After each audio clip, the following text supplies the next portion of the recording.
chose this picture because this was the last time he ran, and it represents the era that he bridged. 2007, 2008 with Hopi and Forrest, and then Donnie and Eve, 2009, 2010.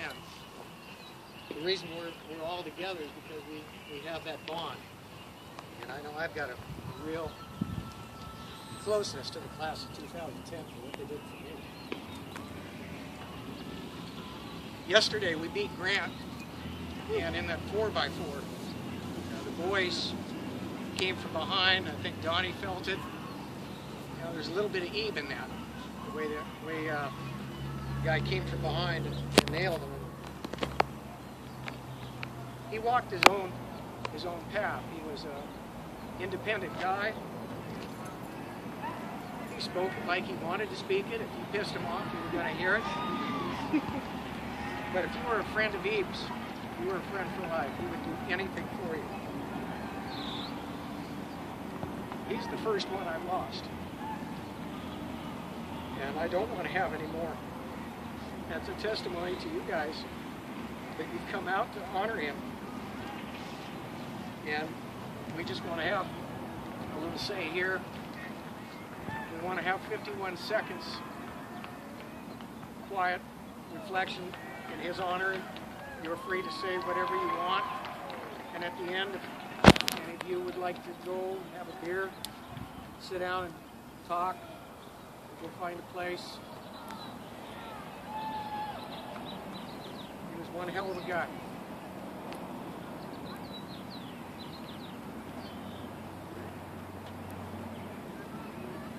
$51 for Eve.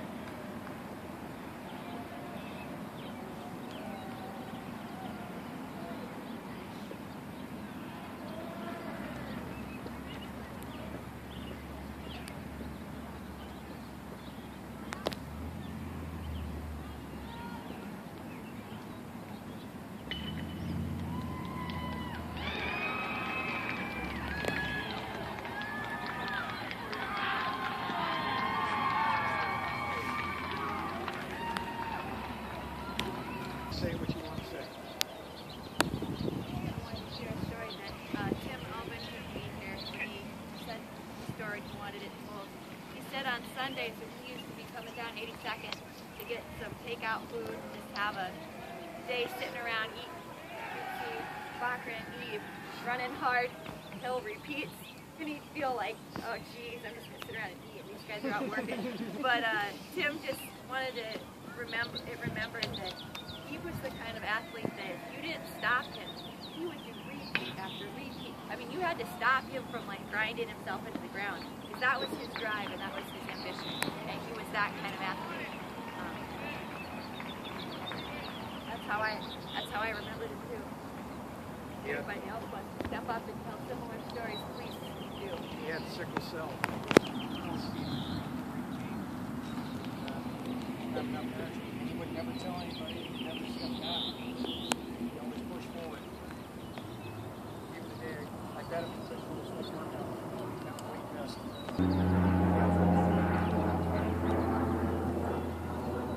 Those are some of the best years.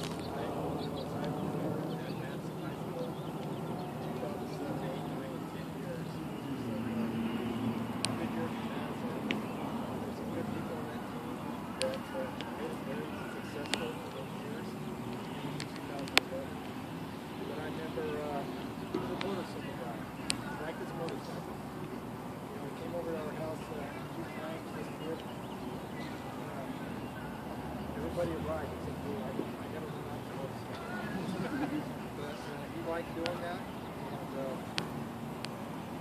I just remember him just being a happy guy. I think if he could, he would get on his motorcycle and go around the world if he had the money and were able to do that. There's some people here that are from those years that were on the track team. Track with him, you know what was said. But that's what I remember him being on the track. I do remember him going up and down 82nd running, and he was just, he was just having fun. Just having fun with life, and it's just too bad.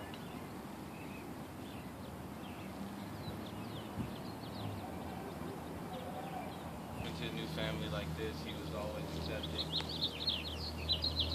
really gonna miss you, dude, man. You really pushed me. I pushed a lot of you guys to get the best out of you. Hang out with Danny and all of the relay boys, you know, Kilo Day, always bridging that gap for everybody on the team and making us all feel very welcome.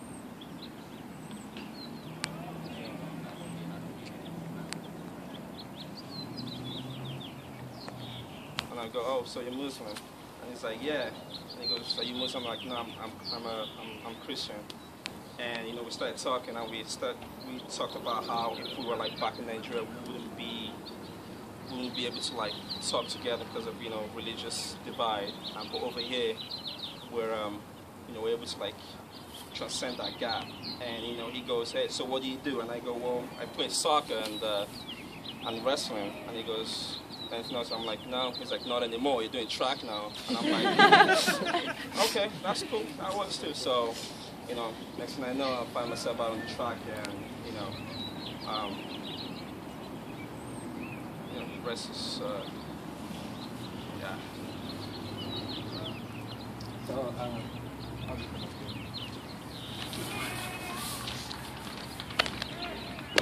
So I was part of those relay teams too with Bachman and Donovan, Forrest, Steven, and Andrew. There was we would kind of interchange. And with Eve,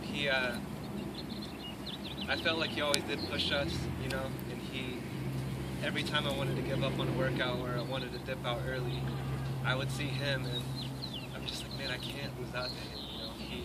He always pushed me so hard, and I think that we could all attest to that. No one could work as hard as him. And the great thing about him too was he always saw everything as a win. So if we were running a 200 together or a 400, if I came in first or if he came in first, it was as if though we both came in first. And he just saw everything counted towards him as teams. And I was just really blessed to know him. He truly had an impact on my life, and even though we came from different backgrounds, I could always say that he truly, this track changed a lot in me. He taught me how to work, and I think he was a big part of that. Like Bakran too, I'm a Christian, and before we would start our relays, we would pray together, and Eve never kind of said, hey, don't bring that stuff in here. He wouldn't make me feel stupid.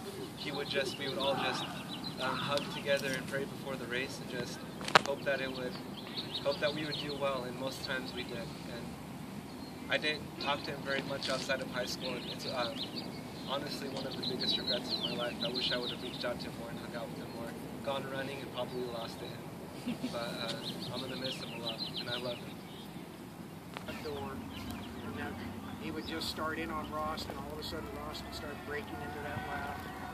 And it would be going up and down the hallway, and you guys managed to kill about 5, 6, 10 minutes waiting, getting him in there. He's telling stories and laughing. And he would just sit back. He'd get him going, and he'd just have that smile on his face, just kind of going, got this one going today. I know where this class is going. He was that type of a guy. Always put a smile on his face. We have these races before school started. Just like probably, I don't even know how far, maybe to that pole there. Every morning, he was out there. Everyone's racing. And then when he left to go back to Nigeria for a little bit, it was kind of like a part of our school was missing. When I heard he came back, it was really exciting. And then to start high school was a whole other experience. Because he was grown as such a person from when I had known him back in 4th or 5th grade when he left. I can't really remember when he left. All I remember is his smile. He always has.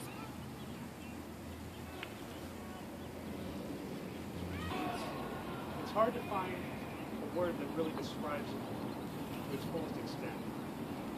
And everyone who's met him knows exactly what I mean. He was just, he had that air about him that he knew exactly what he was thinking. He'd make you smile. He'd make you feel like you were there with him. You were together, whatever you were doing. And he was a true leader in every sense.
inviting environment. And for Eve, he just made this whole production of it. I mean, from the first time he went, it was like, oh, so we got a safe one.